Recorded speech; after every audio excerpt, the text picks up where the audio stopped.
اگر میرے اور آپ سے کوئی اچھا کام کبھی ہوتا ہو اور پھر ہونا بند ہو جائے تو پہلی فرصت میں اپنے اعمال کو ریویو کیجئے گا، پیچھے جا کے دیکھیے گا کوئی غلطی ہوئی ہے۔ پہلے میں نماز توجہ سے پڑھتا تھا، نعوذ باللہ اب نہیں پڑھ رہا، اس کا مطلب کیا ہے؟ اس کا مطلب ہے یہ توفیق مجھ سے سلب ہوئی ہے، مجھ سے خدا نے توفیق لی ہے۔ کیوں لی خدا نے یہ توفیق؟ اگر میں سب صحیح تھا تو خدا نے یہ توفیق مجھ سے کیوں لے لی؟ سب صحیح ہوتا تو نہیں لیتا۔ اس کا مطلب میں نے کوئی بہت بڑا بلنڈر کیا ہے، میں نے کوئی بہت بڑا کام خراب کیا ہے۔ اگر توبہ کر لیتا تو کیا بخش دیتا؟ قطعاً بخش دیتا۔ اس کا مطلب کیا ہے؟ اس کا مطلب ہے میں نے غلط کام کیا ہے، غلط کام پر توبہ بھی نہیں کی ہے۔ اگر اپنے اندر شرمندگی کا احساس کر لیتا تو خدا بخشتا یا نہیں بخشتا؟ بخش دیتا۔ اس کا مطلب کیا؟ اس کا مطلب یہ ہے کہ میں نے کوئی غلط کام کیا ہے، توبہ بھی نہیں کی ہے اور اپنے اندر شرمندگی کا احساس بھی نہیں کر رہا۔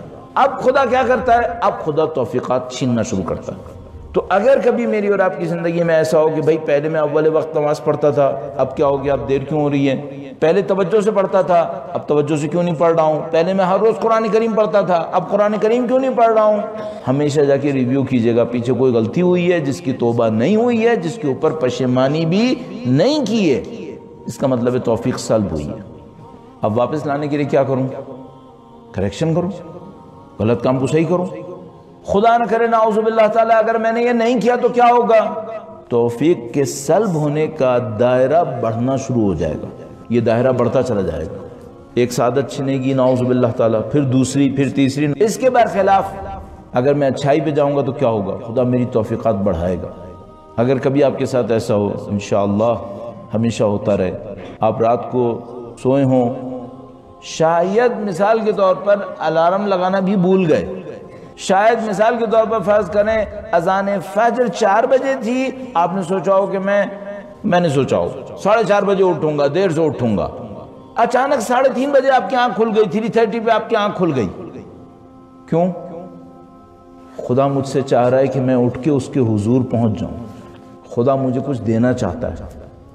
اب میرے پاس 2 راستے ہیں، یا تو میں خدا کی دی ہوئی اس سعادت کا، اس موقع کا فائدہ اٹھاؤں گا، خدا کا شکر بجا لاؤں گا اور اٹھ کر اس کی بندگی کروں گا۔ اس کا مطلب کیا ہوگا؟ اس کا مطلب ہوگا توفیق کا دائرہ بڑھے گا۔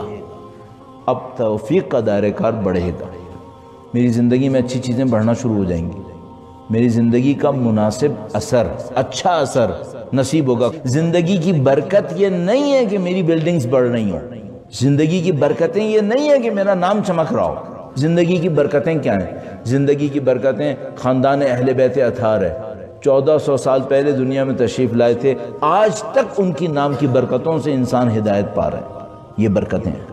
1400 سال پہلے سید الشہداء نے قربانی دی تھی، دنیا کے چپے چپے گوشے گوشے میں یا حسین کا نام برکتیں دے رہا ہے، لوگوں کے دلوں کو زندہ کر رہا ہے، اس کو برکت کہتے ہیں۔